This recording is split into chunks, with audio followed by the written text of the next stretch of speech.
Hey everyone, how's it going? Back again with another video this week. This video is going to be a little bit different than some of my previous videos. I've been hearing a lot about this diet called the proper human diet. And the name of it alone raises a couple of red flags for me because I've just seen too many diets work wonderfully for one person and then completely fail another person to say that there is one proper human diet. And frankly, I've I don't think that diets with rules are the right way to eat for long-term dietary adherence. I think that you can follow a diet with certain rules for a period of time or for a specific goal, etc. But long term, I don't believe that dietary rules are going to help you build a diet that you're able to maintain and sustain for the rest of your life. Short term, it's okay. Long term, I think it's probably not sustainable for most people. So I get a little weary when I hear there's this diet, these are these restrictions on this diet, and this is the proper human diet for everyone. But nonetheless, I decided to check it out to see what it's all about and give it its fair shake. And obviously, there are some things that I disagree with, but there are also some things that I think are great about this. But I think it's a nice illustration as to why we can't say, here is this diet, here are the rules, and this is the diet that every human being should eat, because it's just not. Anyone who has worked with clients knows that there's no way that you could possibly create such a thing. So I think it's a nice illustration of that, and I just wanted to share some of my thoughts with people. Not just because I think this diet is is the one that's the worst, or like I want to pick out on this diet or anything like that. I just think it's a good example as to why not everything that we hear that has rules is like going to be the end all be all. And I just want to share my thoughts on that because I got stuck in that mentality a long time ago with the ketogenic diet. So let me just share my screen here so you can see I have this PDF that I downloaded. That's the guidebook to the proper human diet. So I want to share that. And so we'll start off. I'm going to get rid of my newsletter thing for a minute here, so there's some more room. We start off here in the meat and seafood section, and this one is a section I have no issues with. Basically, all animal proteins are on the table here, which I completely agree with. So I think that if it fits within your philosophy to eat animals, I think any and all animal proteins are fair game, and so I think that's great. I do like some of these warnings here about certain types of protein, so you got to just be careful with like some processed ones, things that are like just not, they are not just chicken, or they are not just seafood, or they are not just whatever. When they start to have sauces, or they start to have flavorings and things like that, lots of times those things can get you in trouble. They have added extra calories, they may have ingredients in them, they're not so favorable, whether it's gluten or processed sugars or processed oils or whatever. It adds a lot of, they can oftentimes add extra calories, so it can be a little bit of trouble here with your diet. And I should mention that this proper human diet seems to be a low carb ketogenic diet, or at least be very similar to that. So they don't want you to have anything that has even natural sweeteners like honey or maple syrup or things like that. So keep that in mind. We'll talk a little bit about that in a second. But I do think when we start to add sauces and things, even if those sauces are quote unquote ketogenic, or those sauces are paleo or whatever, they can oftentimes add a whole bunch of extra calories. So you got to be careful with that type of stuff. Just look at the amount you're using and what else is in those sausages or that's coming packaged with these meals, etc. Right? Because ultimately, if we're talking about fat loss as a goal, which is a common goal for a lot of people, calories are king, despite what this proper human diet might say or suggest. And so if you're adding a salad dressing or some type of marinade that has several hundred extra calories to it on top of the meat that you're eating, that can kind of cut into that caloric budget. So we gotta be mindful of that type of stuff. So I think that's a good warning. Vegetables. Obviously, I agree with eating all these vegetables. If you like them, that's great. I do have a little bit of an issue here with this comment about possibly avoiding frozen vegetables and canned vegetables, etc. I mean, from what my understanding is that frozen vegetables can honestly be better from a certain point of view, in that they're picked and then frozen immediately. So they're not like picked before they're ripe, and they're at maximum nutrient density, and they're frozen and preserved and all that fun stuff. So in my opinion, from all I've heard from a lot of people, and I haven't looked into research around this, frozen vegetables could be superior, if not just as good. And I've actually found cases where frozen vegetables are cheaper than the fresher vegetables, and I've been starting to buy some vegetables as frozen just because you can save a significant amount of money when you eat a lot of vegetables, and I do. So I'm not against frozen vegetables at all. I think that they can be superior in a lot of cases. I mean, and from a can point of view, I know that people might be concerned about some kind of toxins leaching into the food when they're canned, which I think is something you should certainly be paying attention to. I personally don't use many canned vegetables. Rarely, honestly, ever. If I use canned vegetables, I typically just get frozen ones. But I understand that as a concern, but I don't think from so be mindful of, if you're paying attention to the toxins that you're putting in body, and maybe getting vegetables in cans that say that they're toxin free or BPA free or whatever. I think that might be an indication. But as far as like the quality of the vegetables, I haven't heard anything that they're less of quality put in a can. So I'm not sure where that's coming from. I also have a little bit of issue with the suggestion here about eating your vegetables raw or lightly steamed. That can certainly do a number on certain people's guts. I don't think that that's necessary to do if you have digestive issues. I also don't think it's possible or enjoyable in some cases for some of these vegetables. Like, who wants to eat raw Brussels sprouts or raw squash or raw pumpkin, or I don't know, raw bok choy or raw asparagus? Like, these are fibrous vegetables, and cooking them is almost necessary in a lot of cases.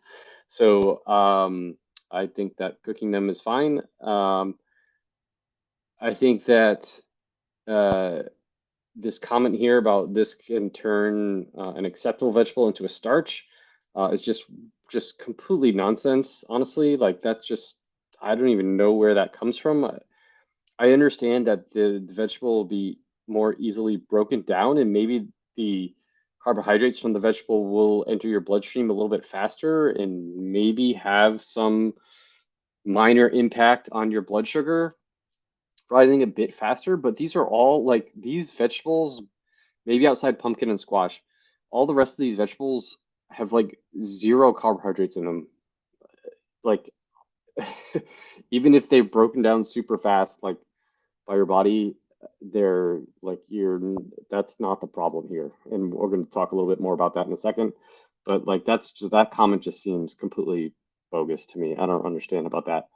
I do think that potentially, depending on how you cook them, you could lose some nutrients in the cooking process. But again, and yes, the fiber is broken down a little bit, but it's not like you juice them. It's not like it's even possible. Like I said, you can't, like, eating raw asparagus. Like, that's not fun. No one's eating raw asparagus. So I think, yeah. So I don't agree with a lot of that stuff. I think all these vegetables are fine. Just go ahead and eat them and prepare them however you want to prepare them. Just be mindful again of putting too much oils and sauces and stuff on top of them, turning them into caloric bombs. Next, these following vegetables are too starchy and should be avoided whenever you should be avoided while you're trying to lose fat. I disagree with this wholeheartedly. mainly because I can prove this wrong myself. I ate potatoes, I ate carrots, I ate beets, I ate um, sweet potatoes in decent amounts of quantities of these things, and I went from 164 pounds down to 148 pounds. And I was already pretty lean to begin with, so these vegetables do not prevent you from losing fat. You can eat them. Obviously, calories are the ultimate determinant here of fat loss. Now, I will clarify that if you have blood sugar issues, you're metabolically unhealthy, maybe things like sweet potatoes and potatoes are you need to pay a little bit more attention to the amount you're eating. I do agree with that. I think that is certainly a possibility depending on your metabolic health.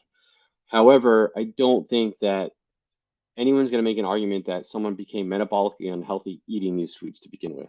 There are probably other foods in their diet that are causing the metabolic health issues besides a whole sweet potato or a potato. Maybe they're taking a potato and they're loading it up with sour cream, butter, and bacon and a whole bunch of other stuff. Or maybe they're taking their sweet potato and putting a whole bunch of brown sugar and maple syrup and all that kind of stuff into it.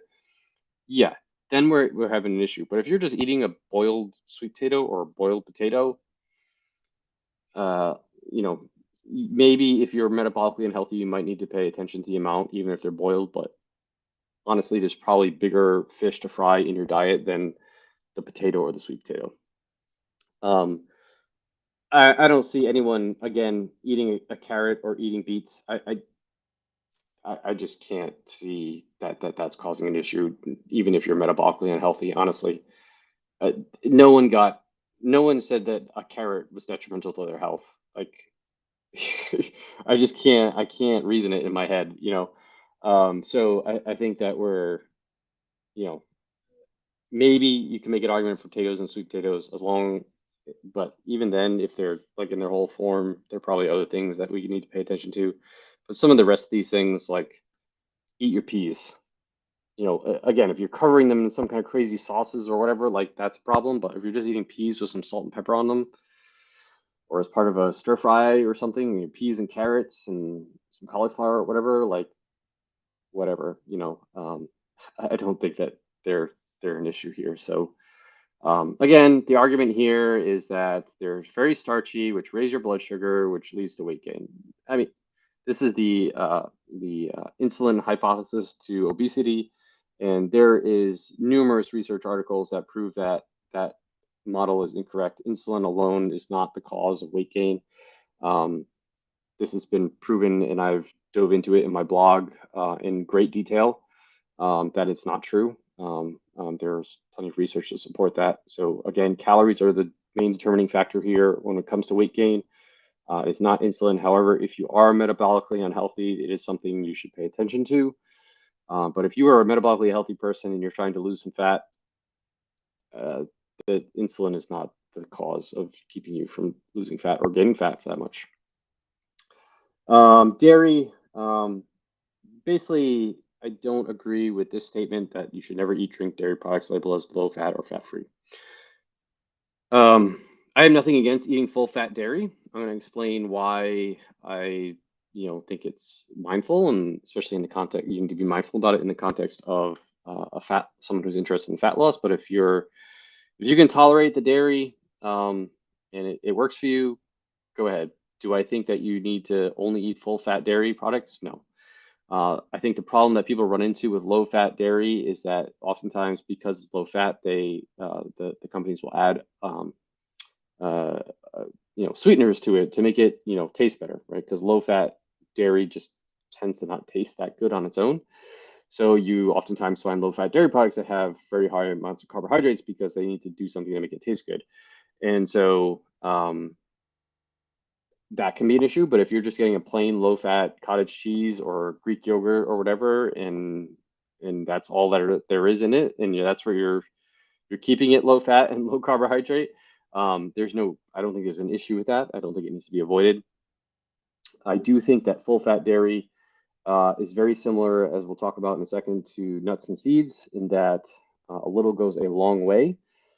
It's very hype. I find for people who tolerate dairy that full fat dairy products can be hyper palatable, and people are often surprised by the amount of calories that they're consuming in dairy products. And oftentimes people love dairy so much, and they kind of ignore the fact that they might not tolerate that well too. So like if you're having a reaction to the dairy that you're eating and kind of just ignoring it because it's, it's something you really love and you don't want to give up, and kind of ignoring the fact that maybe you're having certain reactions to it, I would, and maybe then you have to consider removing dairy.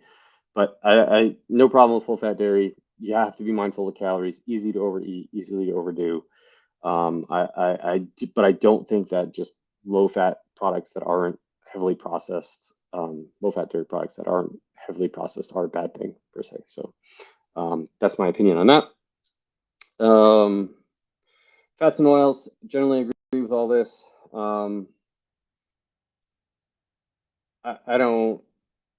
I don't think my general thought here is that I'm I want people to consume fats that are least processed as possible, right? So when you're eating at home and you have control over the fats that you're using, you should be using fats on this list that are natural fats. There's a lot of debate about the processed fats like canola oils and peanut oil and blah blah blah.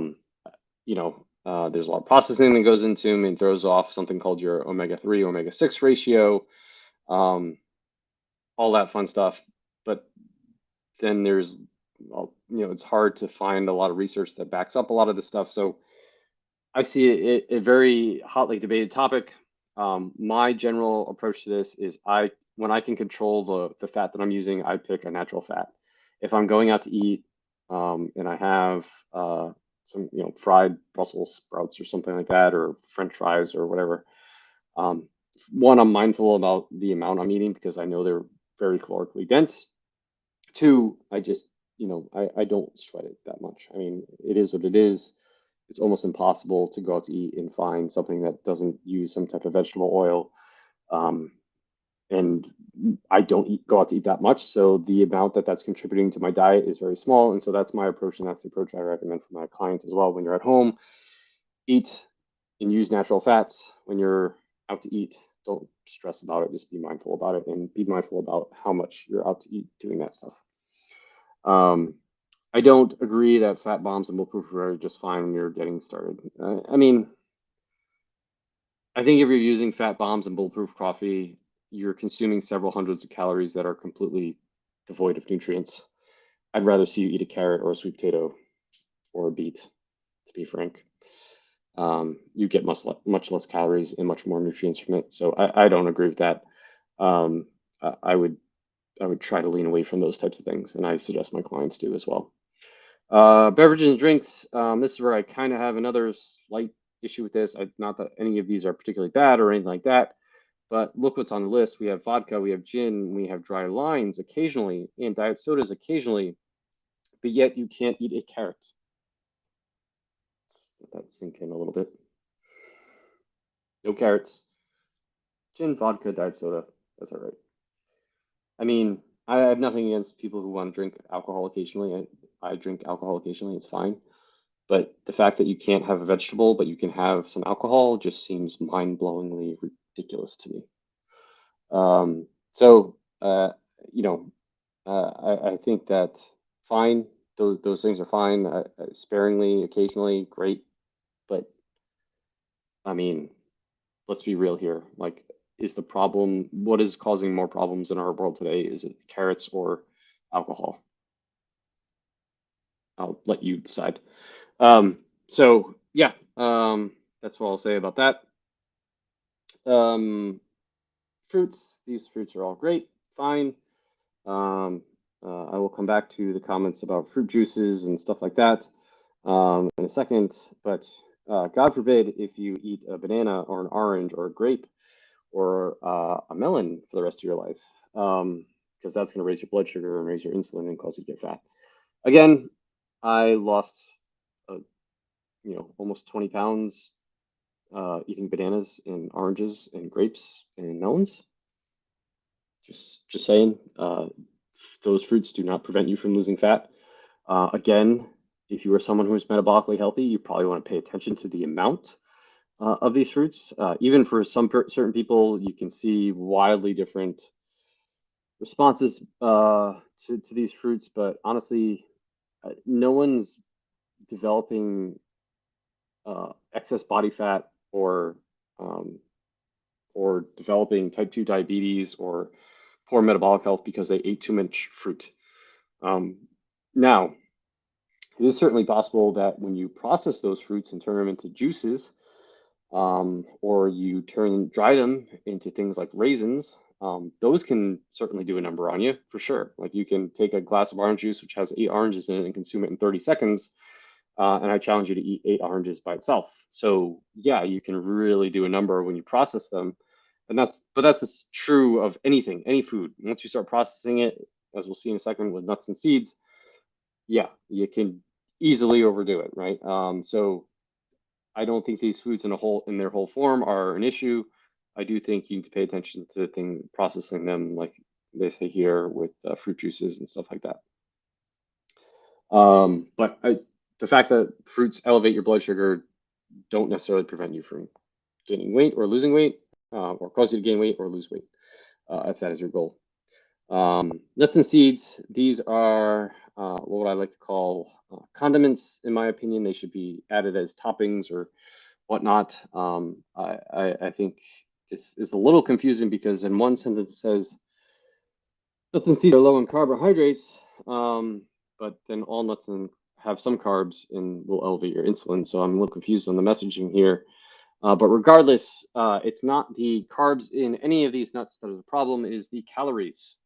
Because to get any kind of significant amount of carbohydrate from these nuts, you would have to consume a large amount of them, and the calories in those nuts, in terms of weight loss or weight gain, uh, far outweigh any kind of carbohydrates in them.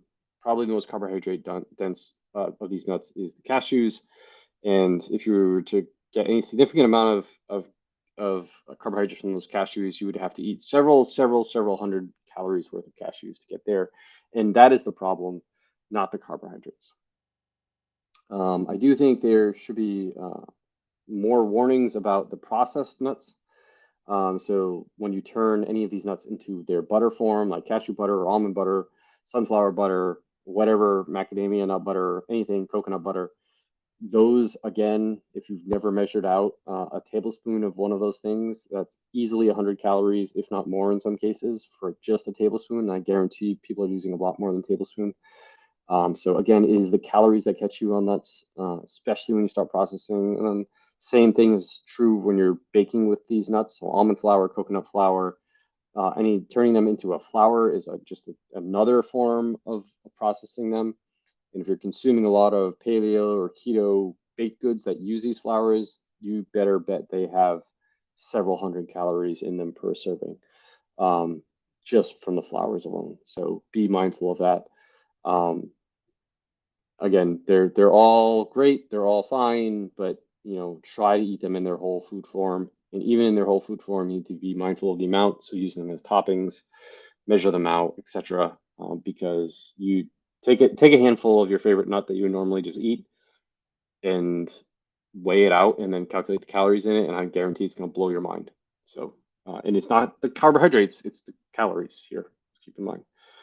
Sweeteners, again, I think this is fine. No issue here. If you can tolerate any of these, go ahead and use them. Condiments, spices, again, great.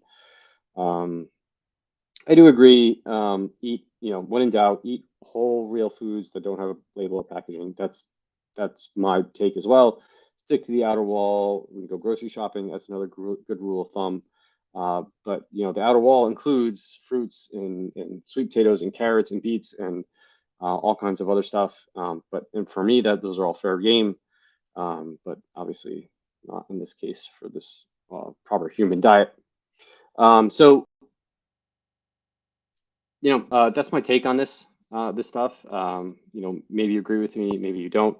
I'd be interested to hear if you don't agree with me. Why not? What is it that you don't agree with? Leave it in the comments. I'm always up for a great discussion about these things. That's awesome. Also, I think this demonstrates nicely why rules around diet are, you can always find a great example of why this is not going to work for everyone. Um, And that's why I think I like to, and what I do with my clients is the only rule I really have is that we're going to eat mostly whole foods 80 to 90% of the time, more in that 90% range. And then from there, we're just going to find the amount and types of foods that you like that fall into that and allow you to reach your goals and sustain them for the rest of your life, right? And for every client, that looks completely different. I've never had two clients that look exactly the same. And so my job as a coach in what I help you do is try to navigate the different foods, different approaches, different ways of eating, different macronutrient ratios, etc., times of day of eating certain foods, all that fun stuff, to find the approach that makes you feel the best, perform the best, and allows you to sustain it long term. And so that is honestly a never-ending journey. But as a coach, I'm going to teach you how to do that on your own. So once we're done working together, that you can go on and do it yourself. And that's what I believe in firmly is that we don't have hard rules anymore. We have tools to help you navigate the modern food environment, and that will lead you to long-term success. And I try to communicate that in the content that I put out, which if you're interested in keeping up with, not only these videos, but my blog posts and newsletters, etc. Join my newsletter. You can use that QR code in the upper corner there, scan that with your phone, or you go to rjbhealth.coach, click on the newsletter link on the top, and enter your email address there. Either way, you'll be signed up for my newsletter, and I'll email you all the content around these topics that I put out. And I also have one-on-one coaching spot left. So if you're looking for help navigating the food environment, and developing your own personal proper human diet, not the proper human diet, but your proper human diet, please go to my webpage, rjbhealth.coach, click on the schedule discovery call button, fill out the form, and we can chat a little bit more about doing some one-on-one coaching. I hope you enjoyed this. Again, if you have comments or questions, please leave them below or direct message me. I'm happy to answer them. And I will talk to you all next week.